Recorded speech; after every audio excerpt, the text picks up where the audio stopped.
2009 was a turning point for comic book games. While the genre had had its share of good games, it was often used to make a quick buck. For every Hulk Ultimate Destruction or Spider-Man 2, there were a dozen Superman 64s. Then in the summer of 2009, we got the 1-2-3 punch of Infamous, X-Men Origins Wolverine, and Batman Arkham Asylum. These three games were kick-ass titles that innovated the genre in ways people thought weren't possible. If you wanted to know how not to do a comic book game, you had to look no further than Sega's MCU adaptations. Iron Man, Hulk, and Thor may have been lining up the box office, but their gaming tie-ins weren't winning anybody over. 2011's Captain America Super Soldier was Sega's last chance to prove they could make a game that didn't hurt as hard as Hulk's fist. Handling the project was Next Level Games, who are better known for their various Nintendo titles.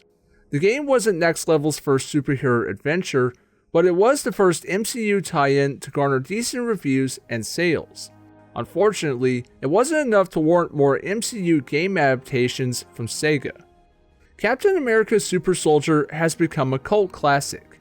You'll see a lot of nostalgic love for it online, but when it came out, I never played it because I didn't have an Xbox 360. It's 2024 and I now have a copy of the game. With nearly 15 years of hype behind me, I have to ask, was it worth the wait? I tell you what, this ain't how I pictured France at all. You said it. Not one day of sun in 2 weeks. The only girls I've seen have 4 legs and move. Set during the first Avenger, you play as America's symbol for truth and justice that's not owned by DC, Captain America. Captain America is fighting the good fight when he learns Hydra is developing new weaponry that could turn the war to their favor. He learns they're building said weapons in a castle, so he heads there to investigate. Things go south for Cap when the plane carrying the elite squad, the Invaders, gets shot down. Cap sets out to save them while stopping Hydra. Look at you, gaudy and common, like your country. And you look just like every other goose stepper I've put down tonight. Hardly. I am Baron von Strucker. I am nobility. I am your death. I'm not going to call Super Soldier's story a masterpiece, but I will say the story is a fun, pulpy adventure with some cool characters and concepts. It's Where Eagles Dare, but starring Steve Rogers, a scrawny kid turned genetically engineered superhuman. Most movie license games tend to be a truncated retelling of the movie it's based on, but I like that this game is an original adventure set within the movie's universe. This allows the developers to incorporate other villains from Captain America's Rogues Gallery besides Red Skull. You'll face off against Baron von Strucker and Madame Hydra, not to mention an assortment of bizarre Hydra creations. You can tell they had fun expanding the world of the first Avenger, and while the game may not be considered canon by the MCU, it's an enjoyable ride with some epic holy shit moments. The Red Skull? He's here? Tell me where. Now! Farewell, Captain! May your death be agonizing! Hail Hydra! Super Soldier is a brawler with platforming and exploration elements. As Captain America, you'll use your physical prowess to dismantle Hydra's forces and sabotage whatever they're cooking up. Previous MCU games suffered from poorly designed gameplay. It's hard to enjoy being Iron Man when you're getting shot down every 5 seconds. In designing Captain America, Next Level Games took inspiration from Rocksteady's Arkham Asylum, and by inspiration, I mean they copied Rocksteady's homework. Captain America Super Soldier is an Arkham clone. From the combat to the exploration to the puzzle solving, it's cut from the same cloth as Arkham Asylum. They're the same picture. Arkham Asylum's gameplay was revolutionary. It curb-stomped the clunky mechanics of prior Batman games and replaced them with satisfying combat and level design. You can't blame Next Level Games from copying for the best.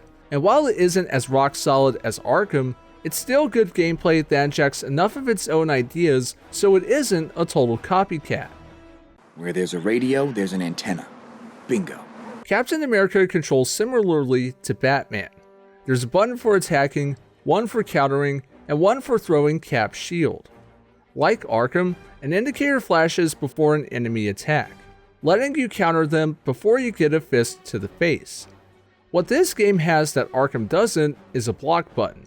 Pressing the block button at the right time makes Cap deflect an attack with his shield.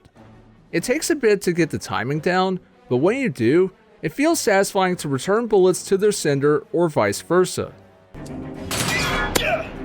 During combat, tapping the trigger makes him throw his shield, which can be upgraded so his shield bounces off enemies like a coked up pinball.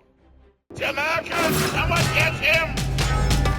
When I first started Super Soldier, I didn't like it. The combat wasn't gelling with me like I thought it would, and because I was playing on normal, the game was easy, like enemies wait their turn to attack easy. It also didn't help I had just beaten Arkham Asylum, so I was still riding that game's high and unfairly comparing Super Soldier to Arkham. I gave myself a couple of weeks to cleanse myself of the Arkham high so I could restart the game with a fresh perspective. Those initially meh opinions I had were much more positive the second go around. Is it as polished as Arkham? No. But I'm not lying when I say the combat is good. It's a little stiff and a little repetitive, but it's not bad, though the default difficulty is a joke. Playing on normal makes it feel less like Captain America the Super Soldier and more like Captain America the glorified poster boy.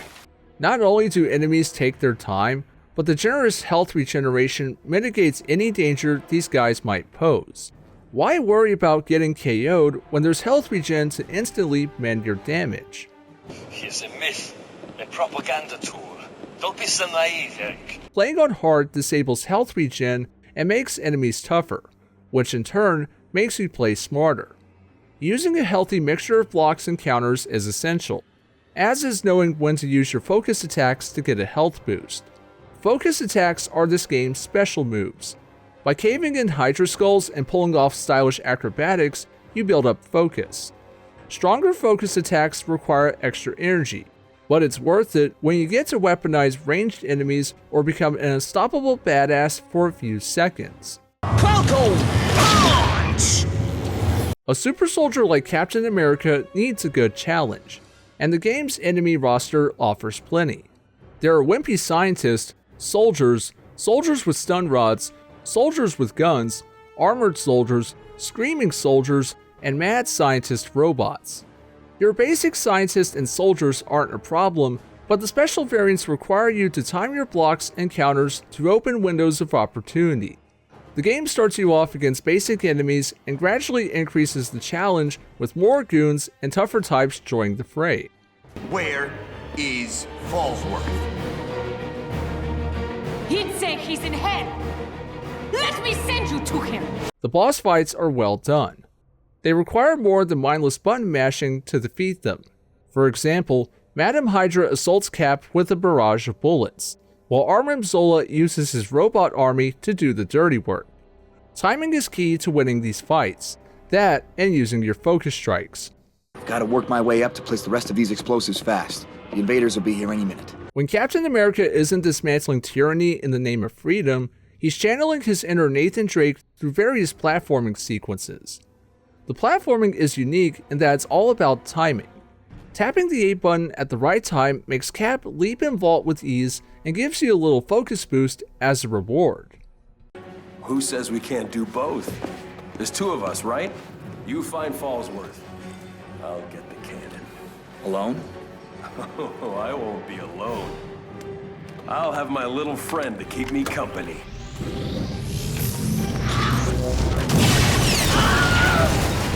I think the strongest part of Captain America Super Soldier's gameplay is its combat and platforming. Next level games nail the tough yet athletic nature of the character. It's just as gratifying to land a slow-mo punch as it is to ping-pong enemies with the shield. The campaign takes strides to shake things up. One level sees Captain America captured and his shield taken away. You spend the first half vulnerable because you don't have your shield. Once you get it back, Hydra might as well wave the white flag.